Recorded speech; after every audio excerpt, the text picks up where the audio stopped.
Përshëndetje, nga astrologjia Denisa Shyle. Do të flas në lidhje me ndikimet astrologjike që do të kemi që datës 15 tetor 2025.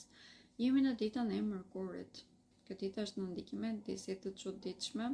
Këndet në përgjithësi janë të vështira, por nga ana tjetër kemi dhe aftësi vërtet shumë të madhe për të tejkaluar ato. Ana është e vendosur tek shenja e Luanit dhe kjo na bën shumë më tepër optimist.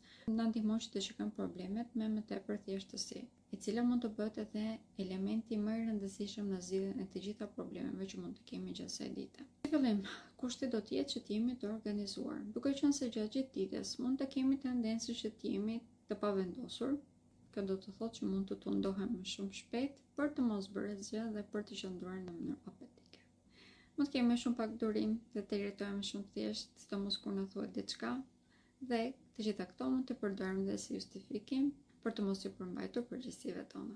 Edhe në qoftë se kemi ide të qarta, pra kemi një plan, e kemi shumë më të thjeshtë të përmbajmë. Gjithsesi do të këshilloj të përzgjedhim, pra të planifikojmë vetëm gjërat të cilat janë të domosdoshme. Të gjitha, në qoftë se mbas ditën e planifikojmë për të argëtuar, do ta kemi shumë më të thjeshtë të qenë të motivuar gjatë pjesës së parë të saj. Faleminderit të gjithëve dhe më ndiqni për informacione të tilla në lidhje me astrologjinë dhe me yjet.